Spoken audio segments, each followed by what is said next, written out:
Hello दोस्तों, स्वागत है आपके अपने YouTube चैनल में। आज के इस वीडियो में हम बात करेंगे कि चांद पर कैसे जमीन खरीदी जा रही है। चांद पर कौन बेच रहा जमीन, कैसे खरीदी बेची जाती है, कौन है इसका मालिक, जाने सवालों के जवाब। लैंड ऑन मून, चंद्रमा पर जीवन की संभावनाओं की खोज अभी जारी है। इसके साथ ही चांद पर जमीनों की रजिस्ट्री शुरू हो गई है। ये रजिस्ट्री धरती पर कुछ कंपनियां करने का दावा करती हैं, लेकिन अब सवाल ये है कि चांद पर आखिर किस देश का मालिकाना हक है।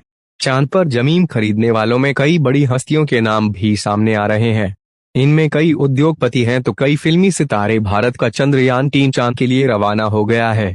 इसके बाद एक बार फिर चंद्रमा पर जीवन की संभावनाओं को लेकर बहस चल रही है। इस बीच चांद पर जमीन की रजिस्ट्री भी चर्चा में है। अब सवाल यही है कि चांद पर किस देश का मालिकाना हक है। यदि किसी का नहीं तो फिर धरती पर रहकर कुछ कंपनियां चांद पर जमीन कैसे बेचने का दावा करती हैं। चांद पर जमीन खरीदने वालों में कई बड़ी हस्तियों के नाम भी सामने आते रहे हैं। इनमें कई उद्योगपति हैं तो कई फिल्मी सितारे।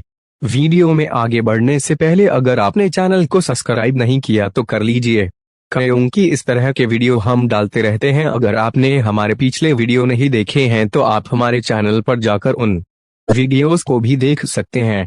तो बढ़ते हैं वीडियो में आगे। अंतरिक्ष यानी कि चांद, सितारे और अन्य वस्तुएं किसी भी देश के अधीन नहीं आता। अंतर्राष्ट्रीय अंतरिक्ष कानून के आधार पर चांद पर जमीन खरीदना कानूनी तौर पर मान्य नहीं है। हालांकि कुछ कंपनियां दावा करती हैं कि कानून, ट्रीटी, देशों को अधिकार जताने से रोकती है, न कि नागरिकों को। इसलिए व्यक्तिगत तौर पर कोई भी व्यक्ति चांद पर कानूनी रूप से जमीन खरीद सकता है। ये कंपनियां करती हैं चांद पर जमीन बेचने का दावा। मीडिया रिपोर्ट के मुताबिक लूना सोसाइटी इंटरनेशनल और इंटरनेशनल लूनर लैंड रजिस्ट्री ऐसी कंपनी है जो चांद पर जमीन बेचने का दावा करती है। इन कंपनियों के द्वारा 2002 में ही हैदराबाद के राजीव बागड़ी और 2006 बेंगलुरु के ललित मोहता ने भी चांद पर प्लॉट खरीदा था। इन लोगों का मानना है कि चांद पर आज नहीं तो कल जीवन तो बसना ही है। दिवंगत बॉलीवुड अभिनेता सुशांत सिंह राजपूत ने चांद पर जमीन का एक टुकड़ा खरीदा था, जबकि शाहरुख खान को ऑस्ट्रेलिया में रहने वाले उनके एक फैन ने चांद पर जमीन खरीद कर उनको गिफ्ट की थी। चंद्रमा पर जमीन की कीमत लूना रजिस्ट्री काम के मुताबिक चांद पर 1 एकड़ जमीन की कीमत 37 अमरीकी डॉलर 50 सेंट यानी करीब 3075 रुपए है। जब जमीन की कीमत तय है तो सवाल ये भी उठता है कि आखिर चांद का मालिक कौन है।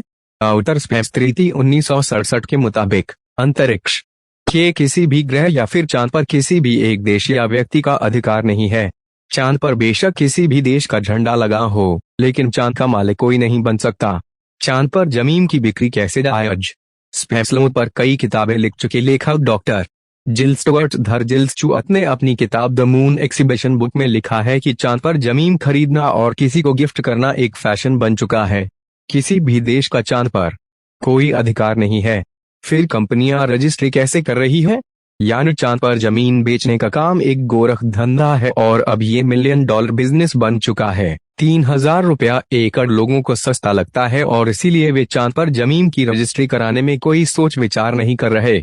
तो आज के इस वीडियो में हमने आपको बताया कि चांद पर कैसे जमीन खरीदी जा रही है, चांद पर कौन बेच रहा जमीन, कैसे खरीदी बेची जाती है, कौन है इसका मालिक। और आपको वीडियो कैसा लगा कमेंट करके जरूर बताएं और वीडियो को लाइक और शेयर कीजिए। Thank you for watching.